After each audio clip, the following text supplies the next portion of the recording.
शैतानिर्रजीम बिस्मिल्लाहिर्रहमानिर्रहीम। लाखों करोड़ों दरूद नबी पाक सल्लल्लाहु अलैहि वसल्लम की ज़ात मुबारक पर,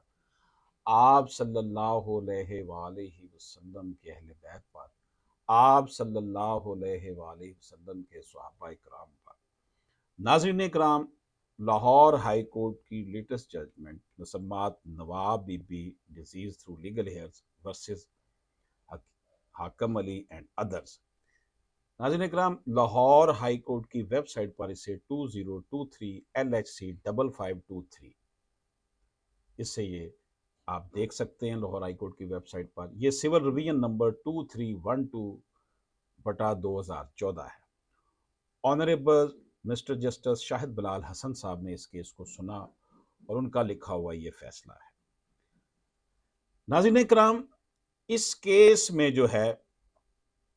जो इशू डिस्कस हुए हैं उसमें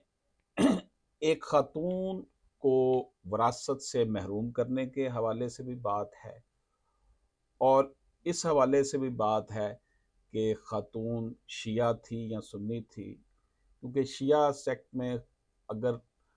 ये है कि औरत को पूरा हक मिलता है और सुन्नी जो सेक्ट है उसमें हाफ मिला जाता है औरत को, जो है वो विरासत में से। ये इसमें कुछ डिस्कशन थी। The learned trial court vide impugned judgment and decreed the suit of the petitioner's plaintiff to the extent of 1.5 share as inheritance from the legacy of the deceased। जो ट्रायल कोर्ट थी उन्होंने नवाब बीबी की तरफ से जो case दायर किया था उसके वारसान ने वो 1/2 शेयर के तौर पर उसका विरासती हक के तौर पर तस्लीम करते हुए डिग्री कर दिया। The petitioner plaintiffs being aggrieved preferred an appeal but the same was dismissed। अब ट्रायल कोर्ट ने कहा कि खातून का जो है ना वो आधा हिस्सा है प्रॉपर्टी में से, जबकि खातून के वारसान जो थे वो कह रहे थे जी हमारी जो मुर्से आला थी, खातून जो थी नवाब बीबी वो शिया थी, इसको पूरा हक बाप की तरफ से मिलना चाहिए, पूरी की पूरी प्रॉपर्टी। उन्होंने जनाब, लेकिन ट्रायल कोर्ट ने क्या किया, उसको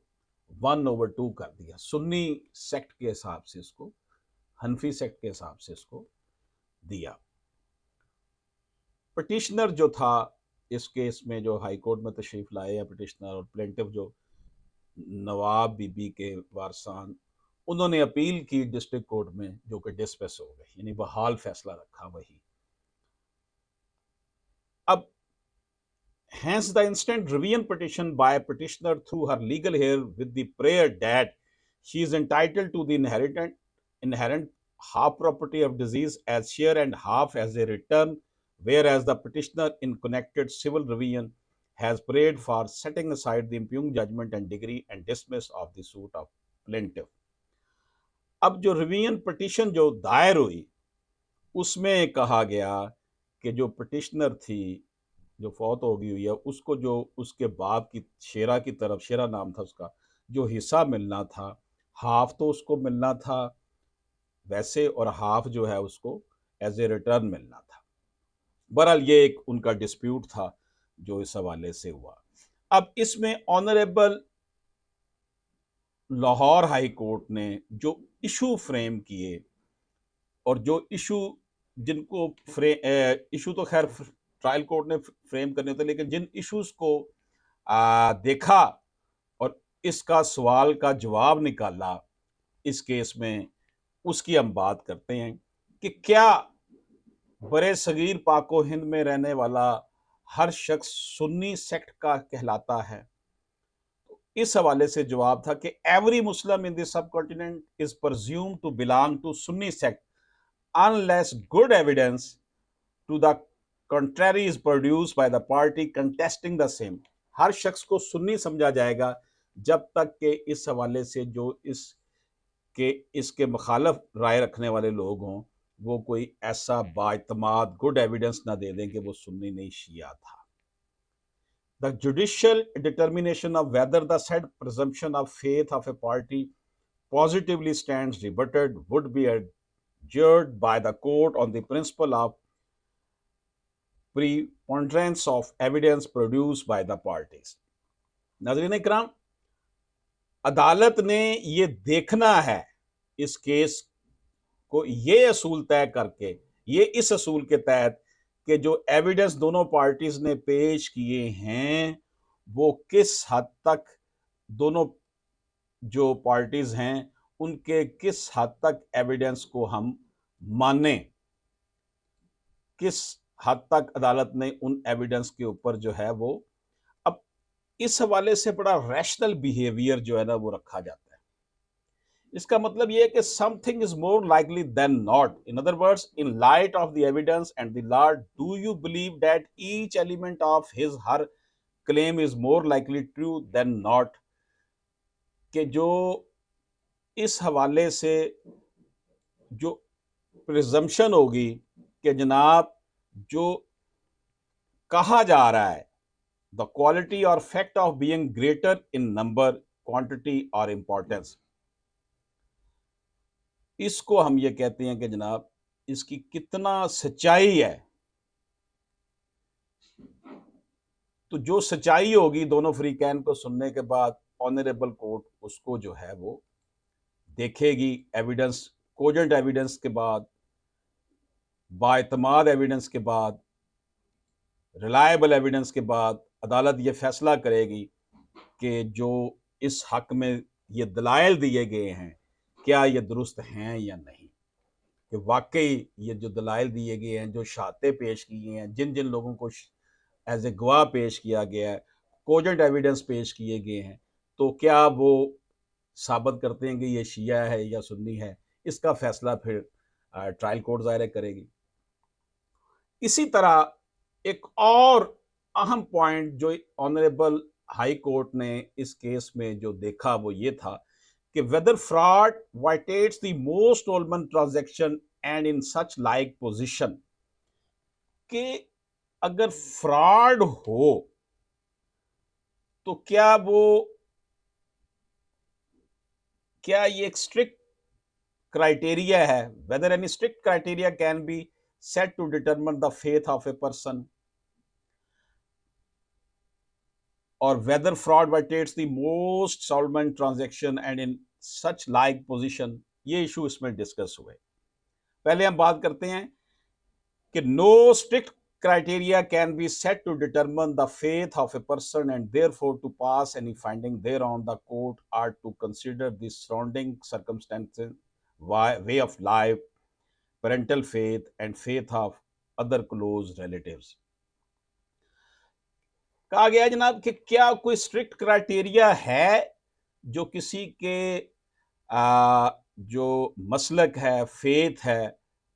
उसका ईमान है, उसका जो इत्काद है, यानी ये वो सुन्नी और शिया सेक्ट के हवाले से देखा जा रहा है, उसका क्या क्राइटेरिया होगा। तो ऑनरेबल कोर्ट ने कहा कि इस हवाले से कोई स्ट्रिक्ट क्राइटेरिया तो नहीं है, बस ये देखा जाएगा कि उसके वालिदैन का फेथ क्या था, उसके रिश्तेदारों, क्लोज रिश्तेदारों का फेथ क्या था, उसका रहने का रहन सहन क्या था। मतलब देखें ना, अगर कोई शिया कम्युनिटी से ताल्लुक़ रखता है तो वो इमाम बारगाह में जाता होगा, या अहले तशिया में से लोग की मजालस में जाता होगा। अगर वो सुन्नी सेक्ट से रखता है तो सुन्नियों की मस्जिद में नमाज पढ़ता होगा या सुन्नी प्रोग्राम्स में वो जाता होगा। जितना मर्जी कोई बंदा जिस मर्जी हद तक मजहबी हो या ना हो, पता चल जाता है कि इसका सेक्ट क्या है। तो ऑनरेबल कोर्ट ने कहा कि इस हवाले से कोई स्ट्रिक्ट जो है वो हम नहीं कह सकते, ये देखना है कि उसके रिश्तेदारों का फेथ क्या है, उसके वालिदैन का फेथ क्या है, उसका रहन सहन कैसा था।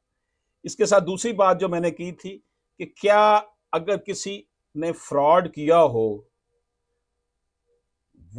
whether fraud violates the most solemn transaction and in such like position।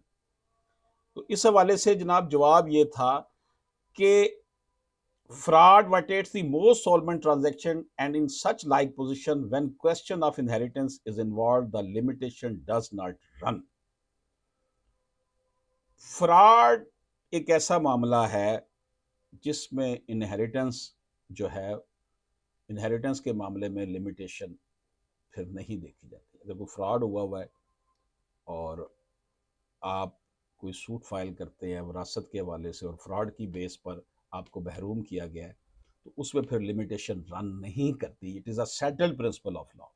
इस जजमेंट में भी यही बात की गई है कि जनाब, question of limitation has also rightly been adjudicated upon the learned courts below because fraud violates the most solvent transaction, and in such like position when question of inheritance is involved the limitation does not run। तो ऐसी मेरी बहनें भाई जिनको उनके वरासती हक से हिबा के नाम पे फ्रॉड फ्रॉड किया गया, हिबा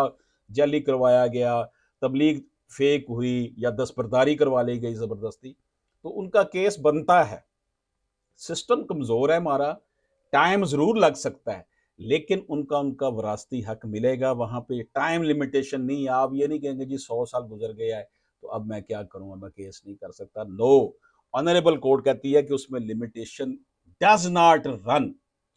इसी तरह नाज़रीन इकराम, इसमें जो एक और बात की ऑनरेबल हाई कोर्ट ने अपनी लैंडमार्क जजमेंट में कि whether the foundational transaction is based on fraud and mala fide, whether the subsequent superstructure built thereon can be allowed to stand, कि जब किसी ट्रांजैक्शन की बुनियाद ही फ्रॉड पर हो, धोखे पर हो, तो उसके ऊपर जो मजीद ट्रांजैक्शन होंगी, जो मजीद लेन देन हुआ होगा, क्या वो बरकरार रह सकेगा? तो इस हवाले से ऑनरेबल कोर्ट ने बड़े खूबसूरत अंदाज में हमें बताया कि जनाब, it is settled principle of law that when the foundational transaction is based on fraud and malafide, the subsequent superstructure built thereon cannot be allowed to stand and ultimately collapse। एक बंदे ने फ्रॉड करके किसी का वरासती हक मार लिया, उसने उसने आगे बेच दी, उसने फिर उसके आगे बेच दी, वो सब कुछ नल एंड वाइड हो जाएगा according to this landmark judgment of the honourable High Court. तो नाज़रीन इकराम, इस हवाले से ये बात क्लियर है कि when the foundational transaction is based on fraud and malafide, the subsequent superstructure built thereon cannot be allowed to stand and ultimately collapse। तो बड़ी खूबसूरत बात है जी। मेरी वो बेटियां बहनें जिनको उनके वरासती हक से महरूम कर दिया गया और वो ये समझती हैं कि बहुत अरसा गुजर गया, 50 साल गुजर गए, 100 साल गुजर गए, 70 साल गुजर गया, अब हमें क्या हिस्सा मिलेगा, ऐसी बात नहीं है। पाकिस्तान में जो कानून है, जो आइन है, आइन के तहत कानून बनता है, जो आइन है वो ये कहता है कि कुरान सुप्रीम लॉ है और इनहेरिटेंस उस वक्त तक मुअल्लक है जब तक उसके असल हकदार तक नहीं मिल जाती। तो इसलिए हमारी जो कॉन्स्टिट्यूशनल कोर्ट्स हैं, मैं आपको अक्सर कहा करता हूं कि सिविल कोर्ट्स या डिस्ट्रिक्ट कोर्ट में अगर फैसला इनहेरिटेंस के हवाले से कोई डिस्टर्ब भी करता है आपको, तो हाई कोर्ट कॉन्स्टिट्यूशनल कोर्ट है। हाई कोर्ट ने फैसला जो है ना वो कॉन्स्टिट्यूशन की बेस पर, कुरान और सुन्नत की बेस पर करना है। इसका मतलब ये नहीं कि नीचे वाली अदालतें नहीं करती, लेकिन नीचे वाली अदालतों में जो फैसलों बेहतर फैसले करने की शरह बहुत कम है। लेकिन ये हमारे लिए होप है कि जो हाई कोर्ट है, कॉन्स्टिट्यूशनल कोर्ट है, उसने तो जनाब उस तरह मक्खी पे मक्खी नहीं मारनी जिस तरह नीचे सिविल कोर्ट और डिस्ट्रिक्ट कोर्ट पर मारी जाती है। बल्कि मुझे एक एएसजे साहब ने कहा, एडिशनल सेशन डिस्ट्रिक्ट जज साहब ने, मैं उनके सामने पेश हुआ तो उन्होंने कहा जी हम कॉन्स्टिट्यूशन को अगर कॉन्स्टिट्यूशन का हवाला अपनी जजमेंट में दे दें तो हमारी तो एक्सप्लेनेशन कॉल हो जाएगी, हमने सिर्फ लॉ के मुताबिक बात करनी है। कॉन्स्टिट्यूशन जो है ये मैदान हाई कोर्ट का है। मतलब ये है कि वो इतनी मेहनत नहीं करते हमारी जो लोअर जुडिशरी के जजेस हैं। एनी हाउ जी, तो जनाब इसी तरह एक और बात जो इस जजमेंट में पेश की गई जिसे देखा जा सकता है, whether the concurrent findings on record can be disturbed in exercise of revenue jurisdiction under section 115 of Code of Civil Procedure 1908,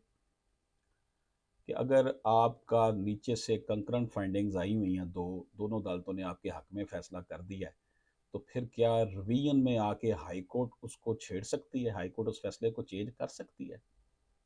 तो इस हवाले से ऑनरेबल हाई कोर्ट ने अपनी इस जजमेंट में कहा, the impugned judgments and decree do not suffer from any infirmity, rather law on the subject has rightly been constituted and appreciated, as such the concurrent findings on record cannot be disturbed in exercise of Revenal jurisdiction under section 115 of Code of Civil Procedure 1908। अब वो उनमें कोई ऐसी legality नहीं है concurrent findings में, तो फिर हाई कोर्ट कैसे उसको चेंज करेगी?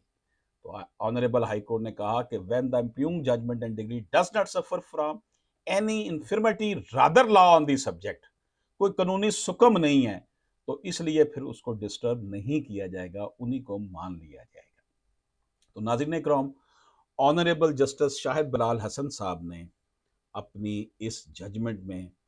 हमें ये एक्सप्लेन कर दिया, बता दिया कि अगर हम क्वेश्चन ये पैदा होता है कि विरासती मामलात में ख़ास तौर पर ये आता है कि जो